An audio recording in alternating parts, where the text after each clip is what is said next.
Oke, 同学们好. Halo, selamat sore semuanya. Ketemu lagi bersama Zhang Laoshi di pelajaran Tata Bahasa Mandarin tingkat dasar. Selamat siang, selamat sore semuanya. Nah, hari ini kita akan belajar bab kedua. Kita akan belajar bab 2 mengenai tentang apa sih tata bahasa itu, lalu struktur kalimat dan juga shi. Kalimat menggunakan shi. Oke, kalau ada pertanyaan silakan bisa diskusi kelompok KTP-nya atau bisa tanyakan kepada saya. Selamat sore semuanya. Dan juga sebelumnya saya akan memberikan sebuah pengertian dulu mengenai sebuah yufa atau tata bahasa. Yufa, ini sebelah kiri ini ada kata yufa. Yufa, nadanya tiga ya. Yufa atau yufa. Yufa itu adalah tata bahasa. Tata bahasa itu apa sih? Tata bahasa itu adalah aturan penyusunan kata dan kalimat dalam sebuah bahasa, termasuk perubahan dan pembentukan kata, dan termasuk perubahan dan pembentukan frasa maupun kalimat. Jadi ini adalah aturannya, ini adalah undang-undangnya, ini adalah aturan-aturan bagaimana kita membuat yang namanya kata, frasa, dan juga kalimat.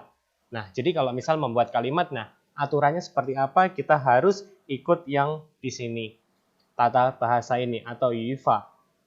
Selanjutnya kita akan belajar yang mengenai kalimat atau juzhe. Nah, ini sebelah kanan itu bacanya adalah juzhe. Juzhe itu adalah kalimat. Sekali lagi ya, juzhe itu adalah kalimat. Kalimat itu apa sih? Kalimat itu adalah gabungan frasa dan kata dalam interaksi sehari-hari dan dapat mengungkapkan makna secara utuh. Dalam kalimat, yang berperan penting adalah nada pengucapan. Beda nada pengucapan akan mempengaruhi artinya. Oke ya. Jadi kalimat ini adalah gabungan frasanya. Ada gabungan dari maknanya ya. Dan juga kalimat ini sangat penting. Selain nada pengucapannya beda, artinya nanti akan berbeda. Dalam bahasa Indonesia dulu, misal tahu-tahu, saya bilang, api, api. Nah, sama saya bilang, api. Sama bilang, api, kan beda. Kalau misal tadi bilang, api, gitu maknanya apa? Oh, maknanya mungkin, wah ada api yang besar di atas rumah, ayo kebakaran. Kita nggak ngomong, rumahmu kebakaran, rumah kita penuh api, rumah kita ada api yang menyengat-nyengat.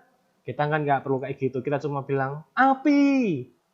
Dia udah tahu. Atau kita nanya, api?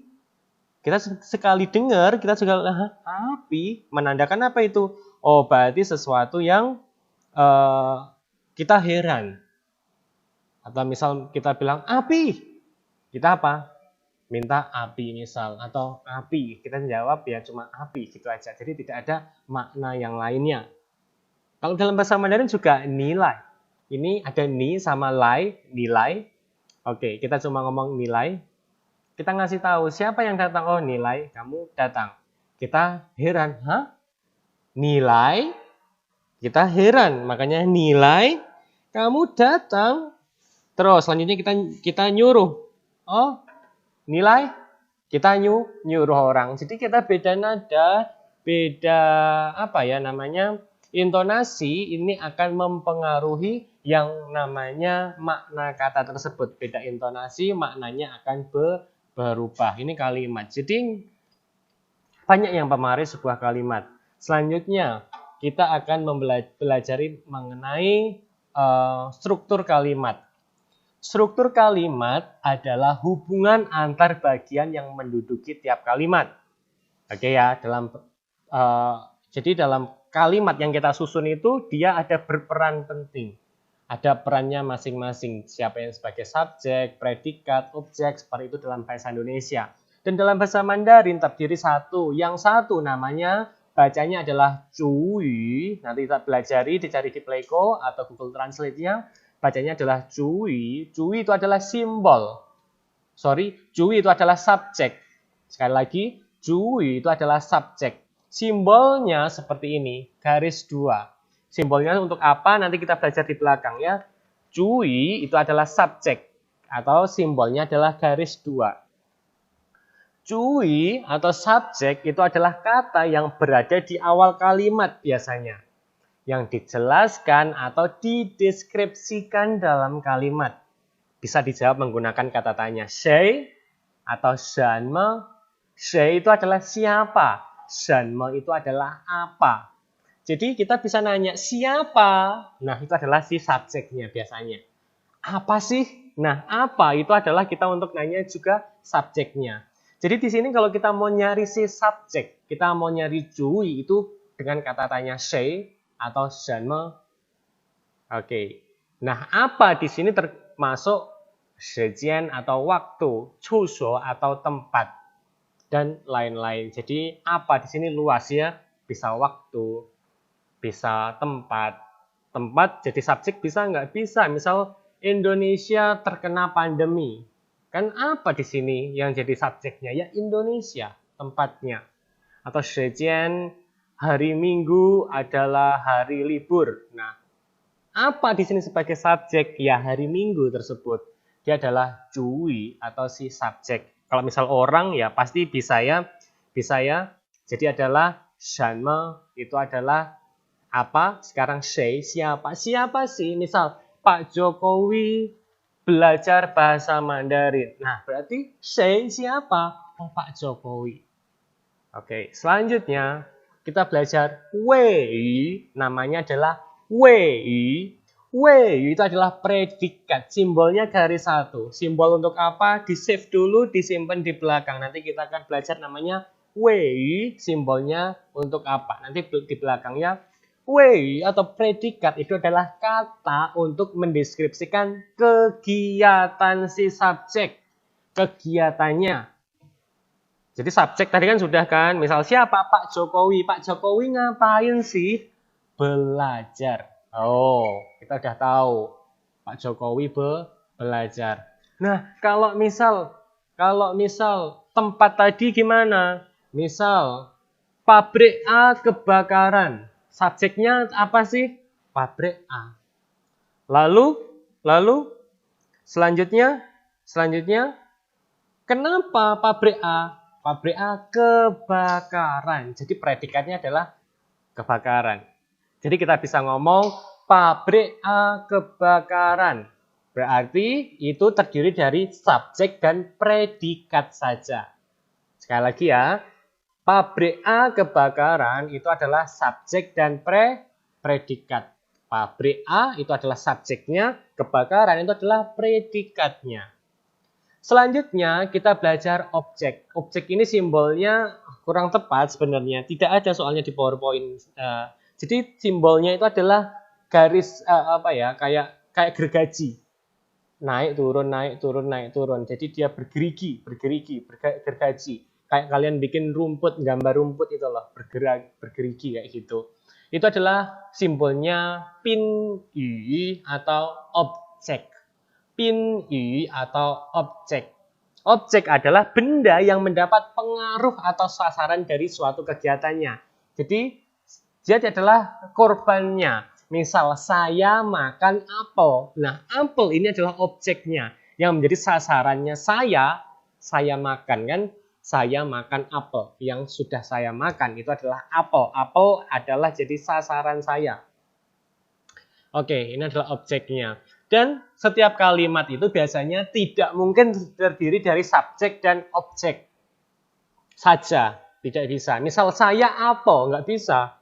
Tetapi kalau saya makan, subjek dan predikat bisa. Saya makan. Tetapi kalau saya apel, tidak bisa. Jadi kalau misal nanti ada satu kalimat, oh ini cuma subjek, objek ini. Nggak mungkin. Jadi kalau paling nggak ya ada subjek, predikat. Subjek, predikat saya makan. Atau saya minum. Nah itu sudah bisa. Itu adalah saya minum, saya makan bisa. Tetapi tidak bisa cuma saya objek. Saya objek saja tidak bisa. Selanjutnya ini ada ting yu atau pelengkap.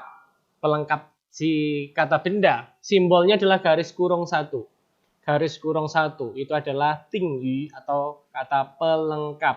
Ting yu itu untuk melengkapi apa sih? Pelengkap adalah kata untuk memperlengkapi atau menjelaskan si induk kalimat atau sebuah kata.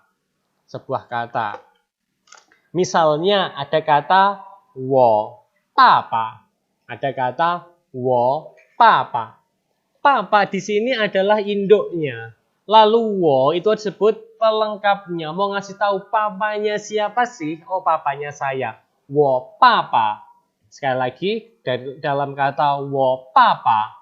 Papanya sebagai induknya atau sebagai subjeknya, tetapi wo di sini sebagai pelengkapnya. Jadi nanti wo-nya itu dikurung karena dia sebagai pelengkap wo, pelengkap saya. Oke, pelengkap wo atau pelengkap saya. Selanjutnya ini ada cuangyu, ini ada kurung siku. Sebut cuangyu, kurung siku. Itu adalah adverbnya. Pelengkap dari kata kerja atau kata sifat. Nah, pelengkap kata kerja atau kata sifat.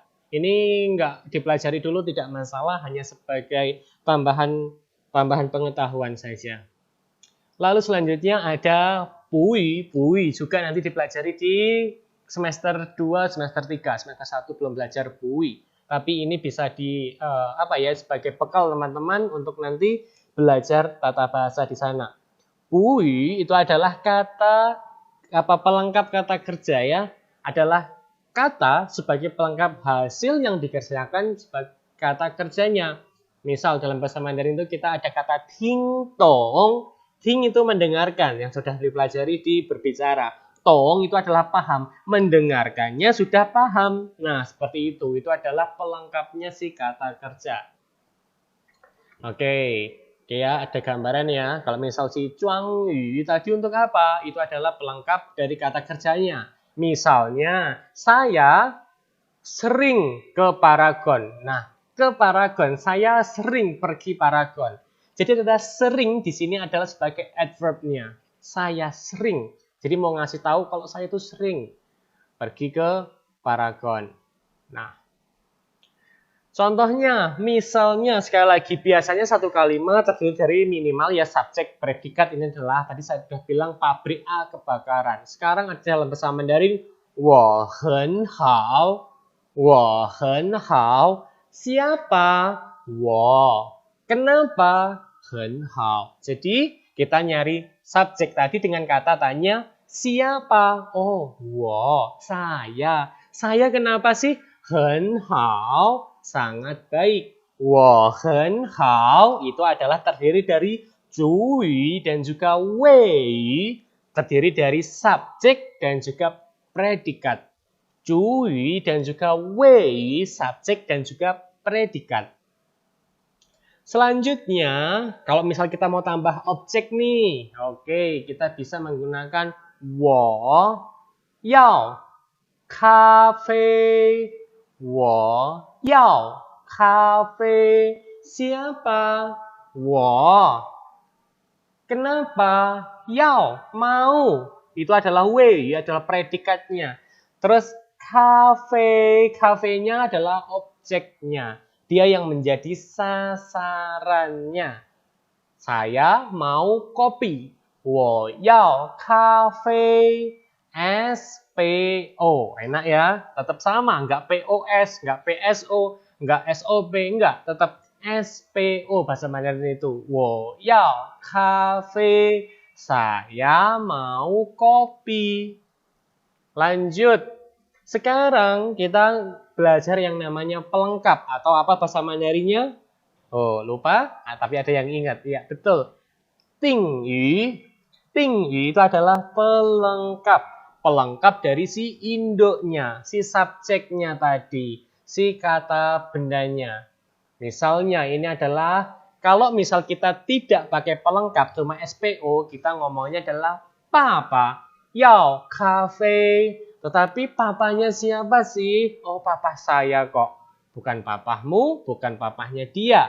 Makanya kita bisa ngomong wo papa, yao, kafe. Sekali lagi, wo papa, yao, kafe. Jadi wo sebagai pelengkapnya si papa. Mau ngasih tahu papanya siapa sih? Misal ada papanya Thomas, kita bisa bilang Thomas papa yao cafe atau menggunakan Thomas de papa yao cafe. Jadi ini terus atau misal dikasih kata Thomas. Nah, itu adalah pelengkapnya si papa. Papanya siapa? Oke. Bisa ya? Bisa ya?